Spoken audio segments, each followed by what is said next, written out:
Persiapan maksimal dilakukan Timnas Indonesia melawan Argentina. Lantas seberapa besar kemudian peluang Indonesia melawan pemenang Piala Dunia ini? Kita telah terhubung dengan pengamat sepak bola Anton Sanjoyo. Bung Joy, selamat sore. Terima kasih sudah Selamat berkenan sore. bergabung di Berita Satu Sore. Jadi Selamat sore. tadi baru saja konferensi pers Timnas Indonesia jelang laga lawan Argentina. Sinteyong sebut bahwa Argentina tetap tim terbaik meski tanpa Messi. Peluangnya melawan Argentina seperti apa nih kira-kira? Meski mungkin di atas kertas kita jauh di bawah Argentina ya. Iya, memang harus jujur harus diakui ya. Argentina ini kan levelnya dia nomor 1 dunia sekarang, meskipun tidak ada Messi, Di Maria, Otamendi, Dybala tidak ada juga, tidak ada Lautaro Martinez, tapi tetap juara dunia. Dan catatannya adalah kenapa mereka juga mau dalam tanda kutip melawan Indonesia, karena mereka sebagai peringkat 1 dunia tetap harus meraih poin guna mempertahankan posisi mereka di peringkat 1. Dan Indonesia yang di peringkat 149, 148 memang bukan tandingan dari Argentina. Satu-satunya keuntungan Indonesia adalah kemungkinan adalah kelembaban yang tinggi di Jakarta, suhu yang relatif tinggi bagi rata-rata pemain Argentina, dan itu yang mungkin lebih bisa dimanfaatkan. Tapi kalau kita bicara tim overall, dari seluruh pemain Indonesia yang paling baik sekalipun memang mutunya memang masih di bawah pemain-pemain Argentina, meskipun saya tahu ini bukan pemain Argentina yang utama, memang beberapa pemain utama mereka tidak tampil, terutama Leo Messi, tapi tetap ini pemain Argentina yang berlaga di kompetisi-kompetisi terbaik Eropa. Jadi memang kalau Anda tanya peluangnya, saya tidak mungkin untuk menjawab secara eksakt, tapi ya tidak lebih besar dari 10% lah kalau mau menang. Kalau bisa draw saja menurut saya ini sudah berkah. Dan tetap ada poin bagi Indonesia kalau draw.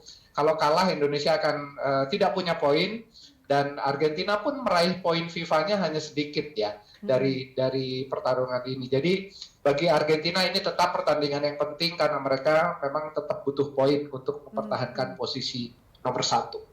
Bung Joy, artinya tidak hanya mengadu nyali ya, skill, apalagi juga mental. Dalam pertandingan ini Timnas Indonesia kan tentu juga punya kesempatan baik nih ya untuk belajar banyak terlebih dalam hal taktik permainan. Anda setuju dengan statement ini? Sangat setuju, karena memang Indonesia kan kalau mengharapkan menang memang agak berat, tapi memang pengalaman bertanding melawan tim elit dunia, juara dunia, itu pengalaman yang bisa menjadi bekal bagi pemain-pemain muda, terutama pemain muda Indonesia. Ada Pratama Arhan di sana, ada Witan Sulaiman, ada pemain-pemain yang bisa menjadi masa depan Indonesia. Dan ketika bertanding melawan Argentina, mereka bisa mempelajari bagaimana game situation pemain-pemain itu, bagaimana ketika mereka mendapatkan tekanan, respon yang diberikan seperti apa, kemudian juga gesture mereka ketika mereka melakukan semua hal yang dilakukan di lapangan sepak bola, itu yang bisa dipelajari. Dan karena Indonesia pasti bukan sebagai unggulan, harusnya bisa bermain lebih lepas ya, bisa bermain lebih berani, memperagakan semua kemampuan mereka yang mereka punya, dan confidence mereka juga harusnya tinggi, karena tidak ada satupun sebetulnya yang berharap Indonesia bisa menang, apalagi dengan skor yang besar. Jadi kalau bisa draw saja, asal kalaupun kalah dan tetap mempertahankan permainan yang baik, rasanya apresiasi tetap harus diberikan pada pemain-pemain Indonesia. Jadi pengalaman mereka bisa ambil banyak sekali dari laga ini. Bung Joy, tapi kalau melihat pertandingan Indonesia melawan Palestina ya kemarin, apakah Anda melihat ada perkembangan permainan nih dari timnas kita, khususnya dengan adanya anggota naturalisasi?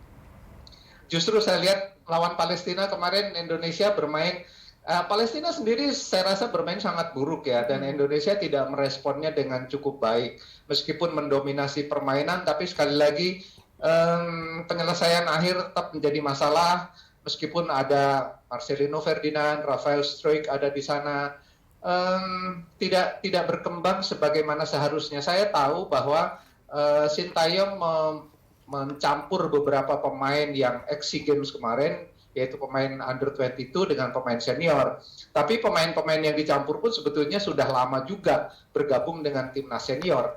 Jadi saya agak kecewa melawan Palestina kemarin, tetapi memang ada sedikit improvement terutama ketika mereka membangun serangan dari lini belakang, lini Mm-mm. tengah mereka juga lebih solid. Sayang di penyelesaian akhir begitu banyak kesalahan yang dilakukan.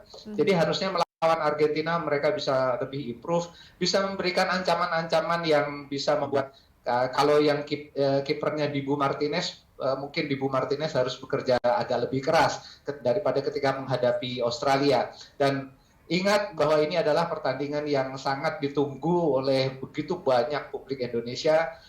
Saya tahun 2000 saya melihat Indonesia melawan Korea Selatan ya di GBK. Indonesia kalah tapi mereka bermain sangat-sangat bagus, dan standing applause diberikan untuk pemain Indonesia. Saya berharap apapun yang terjadi nanti Indonesia tampil habis-habisan sajalah, Mhm. karena pada akhirnya menang kalah tidak terlalu penting bagi Indonesia. Jadi Mhm. pengalaman dan tampil sebaik-baiknya justru menjadi poin utama dalam pertandingan Mhm. kali ini. Pengalaman itu yang paling penting ya, yang bisa Hmm. dipelajari oleh timnas Indonesia. Tapi Bung Joy, kalau melihat pertandingan antara Australia dan juga Argentina, kan Argentina menang 2-0 gitu ya. Tapi Hmm. bagaimana kira-kira pertandingan melawan Indonesia ini? Ada prediksi skor mungkin dari Anda? Kalau Argentina main 50% saja, Indonesia sebetulnya juga masih kesulitan. Jadi Argentina kalau mereka bermain sedikit serius atau half serius gitu ya, rasanya Indonesia sulit juga untuk mengembangkan permainan karena mereka terbiasa bermain di level yang sangat tinggi. Jadi Mhm. mereka akan mengeluarkan kemampuannya dan mereka pasti tidak mau kalah lah, karena apalagi katakanlah mengalah gitu lawan Indonesia Mhm. kan tidak mungkin gitu. Jadi ya saya menduga Indonesia akan kalah mungkin dengan 2-0 atau mungkin Baik, 3-1. Indonesia baik. mungkin bisa cetak gol juga. Oke, baik. Kita nantikan ya besok seperti apa pertandingannya. Tentunya ini adalah pertandingan yang sangat ditunggu-tunggu khususnya untuk pecinta sepak bola. Pengamat sepak bola Anton Sanjoyo, terima kasih Bung Joy sudah berkenan bergabung di Berita Satu Sama-sama, Sore. terima kasih.